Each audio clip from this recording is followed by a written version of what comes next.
నమస్కారం RK news కి స్వాగతం. పరిశ్రమల స్థాపన, ఉత్పత్తుల ఎగుమతులను అధికారులు ప్రోత్సహించాలని జిల్లా కలెక్టర్ డాక్టర్ వినోద్ కుమార్ తెలిపారు. జిల్లాలో ఉత్పత్తులు, ఎగుమతుల ప్రోత్సాహక జిల్లా స్థాయి కమిటీ సమావేశం స్థానిక కలెక్టరేట్ లో జరిగింది. అట్టడుగున ఉన్న ఎస్సీ, ఎస్టీ, బీసీలు ఉన్నతమైన పారిశ్రామికవేత్తలు అయ్యేందుకు అధికారులు తమ వంతు కృషి చేయాలని కలెక్టర్ చెప్పారు. ఆర్థిక, సామాజికంగా వెనుకబడిన సామాజిక వర్గాల వారి తలసరి ఆదాయం పెరగాలన్నారు. ప్రతి కుటుంబం నుంచి పారిశ్రామికవేత్తలను తయారు చేయడం ప్రభుత్వ లక్ష్యమన్నారు. ఆ దిశగా పరిశ్రమల స్థాపనలో ఎస్సీ, ఎస్టీలకు భూమి లేనందున అధిక ప్రాధాన్యత కల్పించాలన్నారు. పరిశ్రమలు స్థాపించడానికి ఎస్సీలలో ఎవరైనా ముందుకు వస్తే అలాంటి వారికి రుణం ఇప్పించే బాధ్యత నేను తీసుకుంటానని ఆయన స్పష్టం చేశారు. వారికి అన్ని అనుమతులు ఇప్పించి పరిశ్రమలు స్థాపించే వరకు చర్యలు తీసుకుంటామన్నారు. ఎస్సీ, ఎస్టీలపై చిన్న చూపు పోవాలి, సమాజం మారాలి, వారి ఎదుగుదలకు అధికారులు చిత్తశుద్ధితో పనిచేయాలన్నారు. ఎస్సీ, ఎస్టీలు పెట్టుబడిదారులుగా ఎదగాలని రాష్ట్ర ప్రభుత్వం కోరుకుంటుందన్నారు. ఎస్సీ జనాభా అధికంగా ఉన్న బాపట్ల జిల్లాలోనూ ప్రభుత్వం ఇచ్చే పరిశ్రమల ప్రోత్సాహక రాయితీలను ఇతర సామాజిక వర్గీయులే పొందడం విడ్డూరంగా ఉందన్నారు. రాజ్యాంగం కల్పించిన సమాన హక్కులు అన్ని సామాజిక వర్గాలకు సమానంగా అందాలని ఆయన సూచించారు. పరిశ్రమల స్థాపనకు నమోదైన 57 దరఖాస్తులలో సింగిల్ డెస్క్ విధానంలో 41 పరిశ్రమల స్థాపనకు అనుమతులు ఇచ్చామని కలెక్టర్ చెప్పారు. మిగిలిన 16 దరఖాస్తులు పెండింగ్ లో ఉన్నాయన్నారు. అలాగే PMEGP పథకం కింద ఈ ఆర్థిక సంవత్సరంలో 118 యూనిట్లు స్థాపించాలని లక్ష్యం కాగా 365 దరఖాస్తులను బ్యాంకు అధికారులు పరిశీలించారన్నారు. 135 యూనిట్ల స్థాపనకు అధికారికంగా అనుమతులు మంజూరయ్యాయన్నారు. మిగిలినవి ఆయా దశల్లో ఉన్నాయన్నారు. జిల్లాలో స్థాపించిన 88 యూనిట్లకు 1.38 కోట్ల నగదు ప్రోత్సాహకాన్ని మంజూరు చేయాలని ప్రభుత్వానికి ప్రతిపాదిస్తూ ఏకగ్రీవంగా ఆమోదించారు. పర్యాటక రంగం అభివృద్ధిలో ఎస్సీ, ఎస్టీలు పరిశ్రమలు స్థాపించి ఆర్థికంగా ఎదిగేలా సహకరించాలని అధికారులకు ఆయన పలు సూచనలు చేశారు. సమావేశంలో జిల్లా పరిశ్రమల శాఖ GM Y Ramakrishna, LDM Shivakrishna, వ్యవసాయ శాఖ సంయుక్త సంచాలకురాలు విజయ నిర్మల, మత్స్యశాఖ DD గాలిదేవుడు తదితరులు పాల్గొన్నారు. అదేవిధంగా కమిటీ సభ్యులైన అధికారులందరికీ, అదేవిధంగా పాత్రికేయ మిత్రులకు అందరికీ హృదయపూర్వక నమస్కారం అండి. సరే, మనం ఇవాటి DABC మీటింగ్స్లో అజెండా పాయింట్స్ ఒక 4 పెట్టాం సార్. అందులో ఒకటి యాక్షన్ టేకన్ రిపోర్ట్ సార్. అందులో 4 పాయింట్స్ పెట్టాం సార్. ఒకటి first previous action taken report sir, DABC meeting. అదే రెండో అజెండా వచ్చేసి DABC సింగిల్ డెస్క్ క్లియరెన్సెస్ ఒకటి పెట్టాం సార్. సార్ ఇది last action taken report sir, ఇది లాస్ట్ మీటింగ్. సో ఇక్కడ ఏం పెండెన్స్ అనేది ఏం లేదు సార్, అంతా ఏ డిపార్ట్మెంట్తో మంచి ఆ డిపార్ట్మెంట్ వాళ్ళకి చూపించేసారు. ట్రాకర్స్ కూడా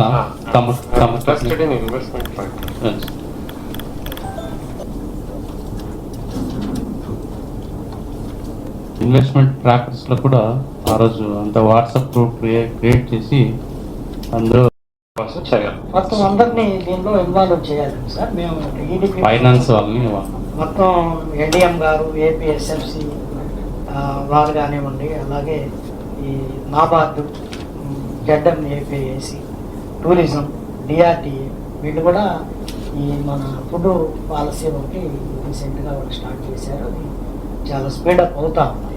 point number 2 is investment track. ఈ రెండే చూస్తాం, రిపోర్ట్ పెడతాం సార్. తమరు అన్నట్టు ర్యాంప్ ప్రోగ్రామ్ లో ఉద్యమి రిపోర్ట్ పెట్టండి sir. Questions, any doubts? Chirala పట్టణంలోని గడియార స్తంభం సమీపంలో కొలువై ఉన్న శ్రీ వేదవల్లి కనకవల్లి తాయార్లు సమేత శ్రీ వీరరాఘవ స్వామివారి దేవస్థాన పునర్నిర్మాణ పనులు అత్యంత వైభవంగా ప్రారంభమయ్యాయి. ఆలయ జీర్ణోద్ధరణలో భాగంగా గురువారం దేవస్థాన ప్రాంగణంలో ప్రత్యేక పూజలు, బాలాలయ ప్రతిష్ఠా కార్యక్రమాన్ని శాస్త్రోక్తంగా నిర్వహించారు. గర్భాలయం నుండి బాలాలయానికి ఆలయ పునర్నిర్మాణ పనుల నిమిత్తం గర్భగుడిలోని శ్రీ స్వామివారి మూల విరాట్ విగ్రహాన్ని అర్చకుల వేద మంత్రోచ్చారణల మధ్య ప్రత్యేకంగా ఏర్పాటు చేసిన బాలాలయంలోకి తరలించి ప్రతిష్ఠించారు. ఈ సందర్భంగా నిర్వహించిన హోమాలు, శాంతి పూజల్లో భక్తులు పెద్ద సంఖ్యలో పాల్గొన్నారు. ఈ ఆధ్యాత్మిక కార్యక్రమంలో చీరాల నియోజకవర్గ తెలుగుదేశం పార్టీ అధికార ప్రతినిధి మద్దులూరి మహేంద్రనాథ్ పాల్గొని స్వామివారిని దర్శించుకున్నారు. అనంతరం ఆయన మాట్లాడుతూ పురాతనమైన ఈ దేవస్థానాన్ని పునర్నిర్మించడం ద్వారా భక్తులకు మరింత మెరుగైన సౌకర్యాలు కలుగుతాయని, పట్టణ ఆధ్యాత్మిక శోభ పెరుగుతుందని ఆశాభావం వ్యక్తం చేశారు. ఈ కార్యక్రమంలో దేవస్థాన కమిటీ సభ్యులు, కూటమి పార్టీల ముఖ్య నాయకులు, కార్యకర్తలు, స్థానిక భక్తులు పాల్గొని కార్యక్రమాన్ని విజయవంతం చేశారు.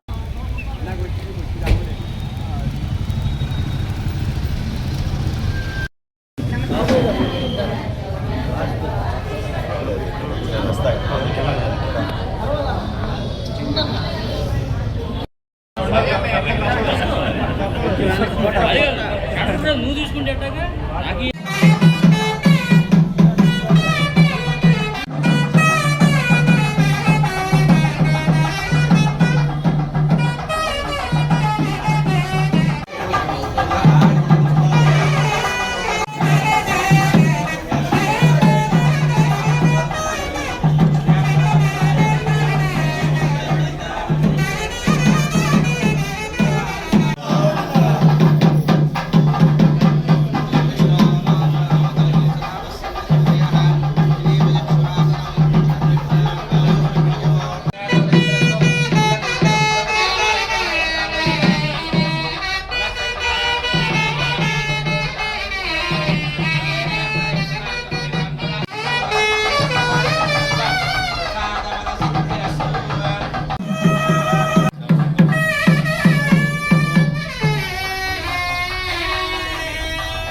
అప్పటికి గంటన్నర నుంచి కుస్తీ పడుతున్నారు.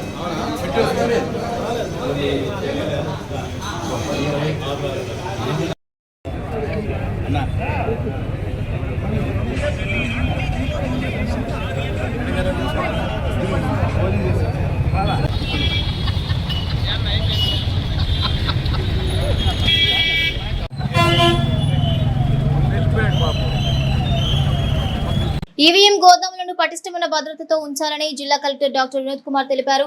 ఈవీఎం గోదాములు, వివి ప్యాలెస్ గోదాముల త్రైమాసిక పరిశీలనలో భాగంగా జిల్లా కలెక్టర్ తనిఖీ చేశారు. భారత ఎన్నికల కమిషన్ నిబంధనలను అనుసరించి ఈవీఎం గోదాములను అత్యంత భద్రతతో ఉంచాలని కలెక్టర్ అన్నారు. గోదాములకు సీల్ వేసిన తాళాలు, సీసీ కెమెరాలు ఫుటేజ్లు పరిశీలించారు. సీసీ కెమెరాల పనితీరును, భద్రతా సిబ్బంది విధులను అడిగి తెలుసుకున్నారు. గోదాములను తెరిచి లోపల ఉన్న గదుల సీళ్లను పరిశీలించారు. కార్యక్రమంలో కలెక్టర్ వెంట డిఆర్ఓ జి గంగాధర్ గౌడ్, ఎన్నికల విభాగం పర్యవేక్షకులు షేక్ షఫీ, బీజేపీ నాయకులు రామకృష్ణ, కాంగ్రెస్ పార్టీ నాయకులు ధోనేపూడి రవి, సిపిఐ నాయకులు గంగయ్య, ఆమ్ ఆద్మీ పార్టీ నాయకులు బాలాజీ రెడ్డి, బీఎస్పీ రాజారావు తదితరులు పాల్గొన్నారు.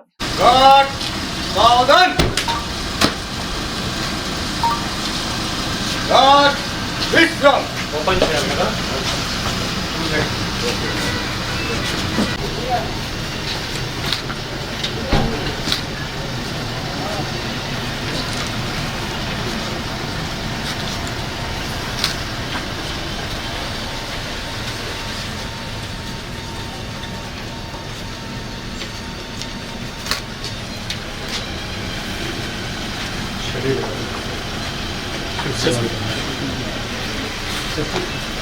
కమిషనర్ గారు, మీరు దానికి తీసి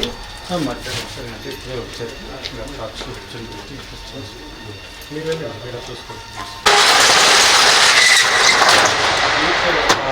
అవి తీసి మనం వీళ్ళకి ఐటీ బాబు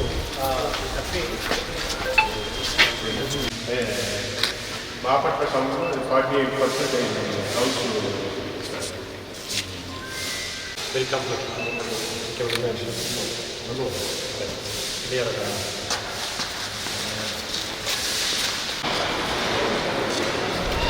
చీరాల పిడుగురాళ్ల జాతీయ రహదారిపై ఘోర రోడ్డు ప్రమాదం జరిగింది. ఆటో ఢీకొని అక్కడికక్కడే ఇద్దరు మృతి చెందారు. విజయనగర్ కాలనీకి చెందిన లక్ష్మయ్య, సుబ్బయ్య ఉదయం పొలానికి వెళ్లి తిరిగి వస్తుండగా వెనుక వైపుగా ఆటో ఢీకొట్టడంతో తలకు బలంగా గాయాలై అక్కడికక్కడే మృతి చెందగా సమాచారం అందుకున్న పోలీసులు పోస్టుమార్టం నిమిత్తం చీరాల ప్రభుత్వ వైద్యశాలకు తరలించారు. విషయం తెలుసుకున్న చీరాల టీడీపీ అధికార ప్రతినిధి మహేంద్రనాథ్ వైద్యశాల వద్దకు చేరుకుని కుటుంబ సభ్యులను పరామర్శించి పోలీసు వారిని వివరణ అడిగి తెలుసుకున్నారు. ఇంకెప్పుడు యాక్సిడెంట్ జరగకుండా తగిన జాగ్రత్తలు తీసుకుని ప్రమాదాలు జరిగే స్థలాలు గుర్తించి బార్కెట్స్ పెట్టి డేంజర్ జోన్ గా బోర్డులు పెట్టాలని కోరారు. భారీ వాహనాలను దండుబాటు రహదారిగా పట్టణ వైపు మళ్లించాలని పోలీసు వారికి సూచనలు చేశారు. పోలీసు వారు తగిన చర్యలు తీసుకుంటామని, ప్రజలకు నష్టం జరగకుండా చూసుకుంటామని హామీ ఇచ్చారు.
ఫ్రైడే, సాటర్డే, సండే డేస్ అనేది విజయనగర్ కాలనీ సర్వీస్ రోడ్ నుంచి వెళ్తున్నారు. అది బాగా స్పీడ్కి వెళ్ళిపోతున్నారు.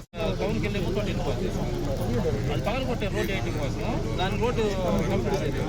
శిరోరక్ష ప్రాణరక్ష కార్యక్రమంలో భాగంగా ఏప్రిల్ 16 నుండి జిల్లా కేంద్రంలో హెల్మెట్ తప్పనిసరి చేస్తూ నిబంధనలను కఠినంగా అమలు చేస్తామని జిల్లా ఎస్పీ శ్రీ బి ఉమామహేశ్వర్ తెలిపారు. జిల్లాలో రోడ్డు ప్రమాదాల వలన కలిగే మరణాలను తగ్గించే ప్రధాన లక్ష్యంతో శిరోరక్ష ప్రాణరక్ష అను వినూత్న కార్యక్రమానికి జిల్లా ఎస్పీ శ్రీకారం చుట్టారు. ఈ కార్యక్రమంలో భాగంగా గురువారం జిల్లా పోలీసు ప్రధాన కార్యాలయం నుండి 150 మంది పోలీసులతో నిర్వహించిన ద్విచక్ర వాహన ర్యాలీలో జిల్లా ఎస్పీ హెల్మెట్ ధరించి స్వయంగా ర్యాలీలో పాల్గొన్నారు. ద్విచక్ర వాహనాలపై హెల్మెట్ ధరించి డిపిఓ నుండి ర్యాలీగా బయలుదేరి చీలి రోడ్డు, మున్సిపల్ కార్యాలయం, పాత బస్టాండ్ సెంటర్, గడియార స్తంభం సెంటర్ మీదుగా అంబేద్కర్ విగ్రహం వద్దకు చేరుకున్నారు. ఈ సందర్భంగా జిల్లా ఎస్పీ మాట్లాడుతూ బాపట్ల జిల్లా కేంద్రంలోని ప్రభుత్వ కార్యాలయాలు, పోలీస్ స్టేషన్లకు ద్విచక్ర వాహనాలపై వచ్చి విధులు నిర్వహించే ప్రభుత్వ అవుట్సోర్సింగ్ ఉద్యోగులు ఏప్రిల్ 16 నుండి తప్పనిసరిగా హెల్మెట్ ధరించాలన్నారు. అదేవిధంగా బాపట్ల మండలంలోని ప్రజలు సైతం తప్పనిసరిగా హెల్మెట్ ధరించాలన్నారు. దీనికోసం శిరోరక్ష ప్రాణరక్ష అను కార్యక్రమాన్ని బాపట్ల జిల్లా కేంద్రంలోని పోలీస్ స్టేషన్ల పరిధిలో ప్రయోగాత్మకంగా అమలు చేయమన్నారు. ఈ కార్యక్రమంలో భాగంగా ఏప్రిల్ 1వ తేదీ నుండి ఏప్రిల్ 15వ తేదీ వరకు జిల్లాలో హెల్మెట్ ఆవశ్యకతపై ప్రజలకు విస్తృతంగా అవగాహన కార్యక్రమాలు నిర్వహించడం జరుగుతుందన్నారు. రోడ్డు ప్రమాదాల వలన చోటు చేసుకుంటున్న మరణాలను తగ్గించడమే లక్ష్యంగా ఈ కార్యక్రమాన్ని చేపడుతున్నామన్నారు. వివిధ కారణాల వల్ల మరణిస్తున్న వారి కంటే రోడ్డు ప్రమాదాల వల్ల మరణించే వారి సంఖ్య ఎక్కువగా ఉందన్నారు. రోడ్డు ప్రమాదాలలో మరణిస్తున్న వారిలో అధిక శాతం ద్విచక్ర వాహనాలపై ప్రయాణించే వారే ఉంటున్నారన్నారు. దీనికి ప్రధాన కారణం వారు హెల్మెట్ ధరించకపోవడమేనన్నారు. రోడ్డు ప్రమాదంలో ఒక వ్యక్తి మరణిస్తే ఆ కుటుంబం మొత్తం రోడ్డున పడినట్లేనన్నారు.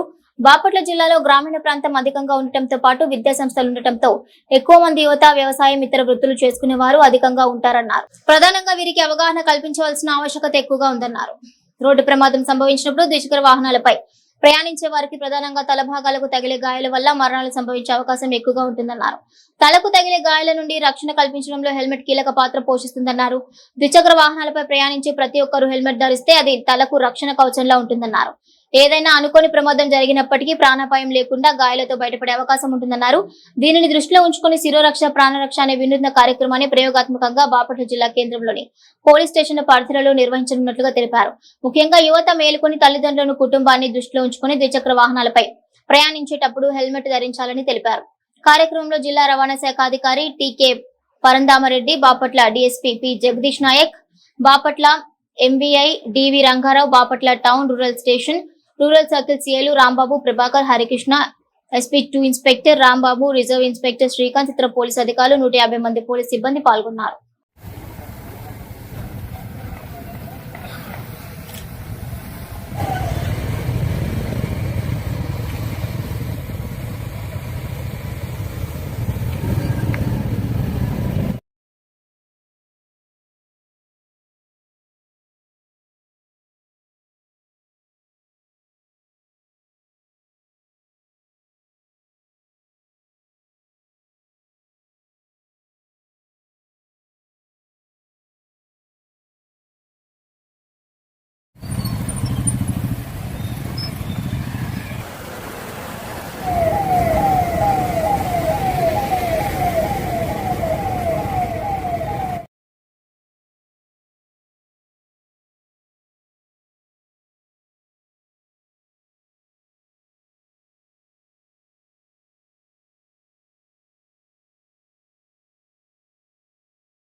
చీరాల సీనియర్ సిటిజన్స్ కార్యాలయంలో దళిత క్రైస్తవులపై సుప్రీంకోర్టు ఇచ్చిన తీర్పును పునఃపరిశీలించాలని కోరుతూ ఏఐటీయూసీ జిల్లా కార్యదర్శి బత్తుల శామ్యూల్ రౌండ్ టేబుల్ సమావేశాన్ని ఏర్పాటు చేశారు. ఈ సందర్భంగా ఆయన మాట్లాడుతూ ఇటీవల సుప్రీంకోర్టు ఇచ్చిన తీర్పును మతం మారిన వారికి ఈ తీర్పు వర్తించదని చెప్పింది. ఇక దళిత క్రైస్తవులుగా ఉన్న వారిని బీసీలుగానే గుర్తించాలని చెప్పడాన్ని వ్యతిరేకిస్తున్నామన్నారు. అగ్రకులాలను కొన్ని వర్గాలు మతం మారారు అయినప్పటికీ వారికి ఈ తీర్పు వర్తిస్తుందా అని ప్రశ్నించారు. సుప్రీంకోర్టు ఇచ్చిన తీర్పును మరొకసారి పునఃపరిశీలించాలని కోరుతున్నామన్నారు. కార్యక్రమంలో గోశాల ఆశీర్వాదం, బూటుకూరి వెంకటేశ్వర్లు, దాసి పీటర్ రమేష్, పలువురు నాయకులు పాల్గొన్నారు.